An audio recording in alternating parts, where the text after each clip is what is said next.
to Love on the Planets, and we're looking at the week of October 23rd, and I'm Margaret Gray in Dublin. And I'm Armand Diaz in New York.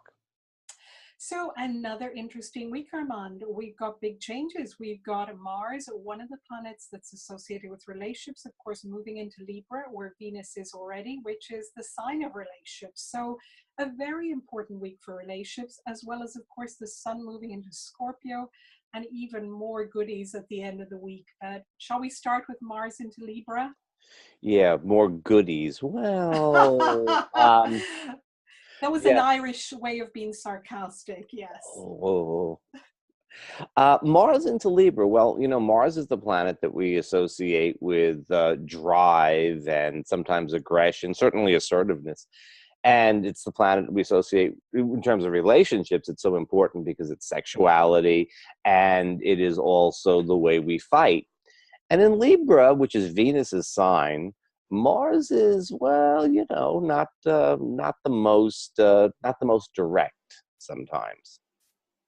Well, it's an air sign, isn't it, Libra? And it wants to please. It sees both sides of an equation. So I think Mars in Libra might be a little undecided, maybe, but on the plus side, it's very diplomatic. So it's really a really good Mars, I think, in approaching any differences of opinion and doing it in a way that maybe both people can really hear each other rather than going, into it in an aggressive way, the way maybe not aggressive, but so direct way that Mars in Aries might do. So having both Venus and Mars in Libra certainly is kind of a time where it's almost like, I'm thinking of the old word genteel, that it's kind of got that very civilized, diplomatic kind of approach, but also it could be quite romantic in the sense of, nice dinners, nice flowers, elegant, I guess, not like Taurus that's more sensual, but very, very elegant. Libra is a very elegant sign, and for a while Venus is going to be there. Mars is going to be all the way till 6 December, so Mars is going to be in there for a while, and Venus is eventually going to get into Mars's other sign of Scorpio, joining the Sun and Jupiter and Mercury. So I almost get a sense of there being kind of like on the surface, maybe there's a little bit of a nice veneer. But I think that there's a little bit of that scorpionic intensity as part of the picture as well. So, I mean, it's iron fist and a velvet glove type of thing.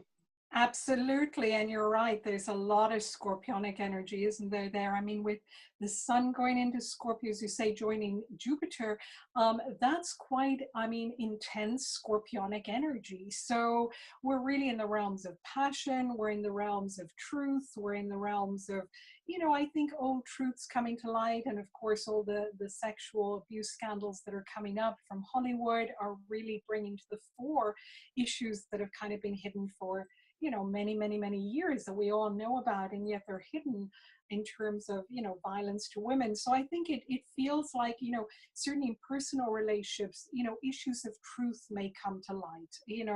How do people really feel about their significant other? What things maybe they haven't revealed to each other, and now might be a good time to maybe share some of those things. Well, with Mars, and while Venus is still in Libra, yeah, then we have, it is a nice opportunity. I think if you miss it, you may find that things get really intense later on. However, to be honest, we're doing a very Mars and Libra type of thing here. We're skirting around the issue of Venus being square to Pluto on the first quarter moon on Friday. And Venus and Pluto tangling together, that could really be a sense of deadline decisions in relationship. Certainly, there could also be a lot of passion, underneath it. So it's really how we express that passion. Does it come out through conflict, or does it come out through sex, and does it come out through, just being passionate with each other?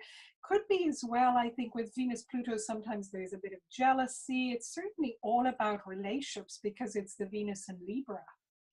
And Venus is very strong in Libra, and I feel that there is, with having Mars in the sign as well, there is this kind of ability to take perspective, even when things seem to be getting a little bit overly intense and so on. But I think Friday and the weekend it could be very good and it could be very challenging. It depends really where your relationship or your potential relationships are at the time. And also depends, of course, always on the natal chart. If somebody is very scorpionic, these energies can feel a little bit more manageable to navigate, a little bit more comfortable, familiar. But if somebody has maybe a very airy chart, a very fiery with no Scorpio, then it can feel a little bit like kind of suddenly sinking into water, falling into water and knowing, can I swim?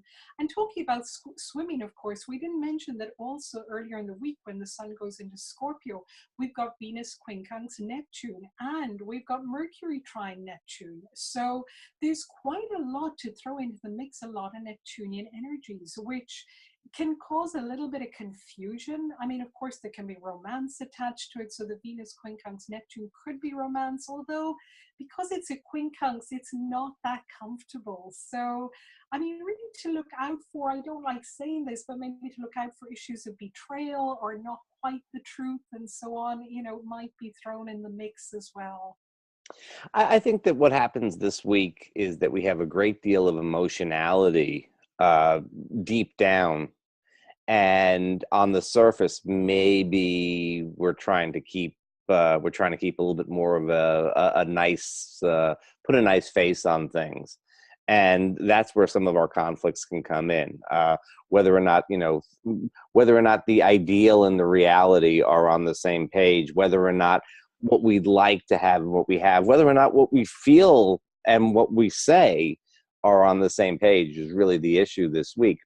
But I mean, I think any week or any sort of energies have both really great positive potentials and also have some challenging ones, and it really has to do with where we are with things in our own lives at this point in time. It's certainly going to be an active week for relationship, though. It really is. And this week specifically, I think when we're talking about relationships, we're really talking about intimate relationships because of this heavy duty Libra energy and Scorpionic energy, not so much about family and friends. I think those might feel a little easier to navigate through. So, I think that that's one of the things that, I'm sorry, I didn't mean to cut you off, but that's one of the things that we see a lot with clients lately is that it is more with Venus being very busy. It is very much a matter of personal relationships. Sometimes we talk a lot about friends and family. I don't think we're seeing a lot of that now. certainly not recently. Most of the people who have come to see us have really been couples, haven't they? I mean, so Yeah. it's really been more for that. So in terms of maybe going out this week, having a nice time with your significant other, I mean, I don't really know what to suggest. I mean, maybe Friday, but I mean, really, I mean, the whole week, in fact, it's kind of just know that if you're going out, that it's probably not going to be a lightweight kind of evening out. Be prepared for something a little bit more with depth to it and, to enjoy it in that way. First quarter moon in Aquarius might help. It'll give some True. space Friday and Saturday nights. It'll give a little bit of air to, give some breathing room around the intensity.